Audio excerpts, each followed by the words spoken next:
முன்கூட்டியே ஒரு விஷயத்தை நம்ம வந்து தெரிஞ்சுக்க நினைக்கும் போது, ஒரு விஷயத்தை முன்கூட்டியே தெரிஞ்சு கொள்ளும்போது, இந்த வாழ்க்கை இந்த இப்படி தான் போக போகுது, இந்த டைமில் இவ்வளோ பீக்கில் இருப்பீங்க, ஹாப்பியில் இவ்வளோ விஷயம் நீங்கள் சேர்த்து ஒரு ஒரு விஷயத்தை பண்ணுவீங்க, வீடு வாங்குவீங்க, வாகனம் வாங்குவீங்க, வெளிநாடு போவீங்க, நிறைய ஆபரணங்கள் சேரும், குழந்தைகளை நல்லபடியாக படிக்க வைப்பீங்க, குழந்தைகளால் சந்தோஷம் கிடைக்கும், இவ்வளோ விஷயத்த சொல்லக்கூடிய அந்த அகஸ்திய மகரிஷி, இதுவே இந்த பர்டிகுலர் பீரியட் ஆஃப் டைம், இப்போ 30 வயசில் உள்ளவங்களுக்கு நாடி படிக்கிறோம்னா 35 வயசு வரைக்கும் உங்கள் வாழ்க்கை நல்லா போகணும்னு வருதுன்னு வச்சிங்களேன், 36 37வது வயசு உங்கள் வாழ்க்கையில் வந்து பிரச்சனை வரும். இந்த பிரச்சனைக்கு வந்து இதுதான் காரணம், உங்களுடைய உறவுனால பிரச்சனை வரும். ஓகே, யாரால? உறவுனால பிரச்சனை வரும்.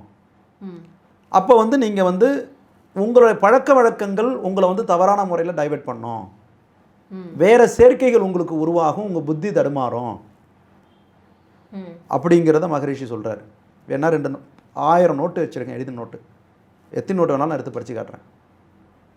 அதில் வந்து பார்த்திங்கன்னா இந்த சேர்க்கையினால் பிரச்சனை வரும், இதனால் நீங்கள் அவமானப்படுவீங்க, உங்கள் குடும்பம் பிரியும், உங்கள் குழந்தைகள் வந்து தகப்பனாருடைய அன்பை வந்து இழக்கக்கூடிய காலகட்டமாக இருக்கும், குழந்தைகள் வந்து ஆதரவற்று நிற்கக்கூடிய நிலைமை வரும்.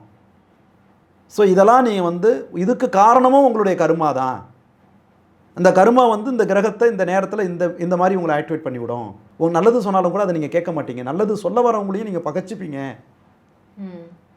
அப்படிங்கிறதெல்லாம் தெளிவாக நம்ம கொடுத்துருக்குறோம். அந்த பிரச்சனையெல்லாம் வரக்கூடாதுங்க, அந்த பிரச்சனை என் லைஃப்பில் வரக்கூடாது, அதுக்கு என்னங்க சொல்யூஷன் இருக்குது அப்படின்னு முன்கூட்டியே பரிகாரம் பண்ணவங்க இன்றைக்கி எத்தனையோ கோடி இருக்காங்க.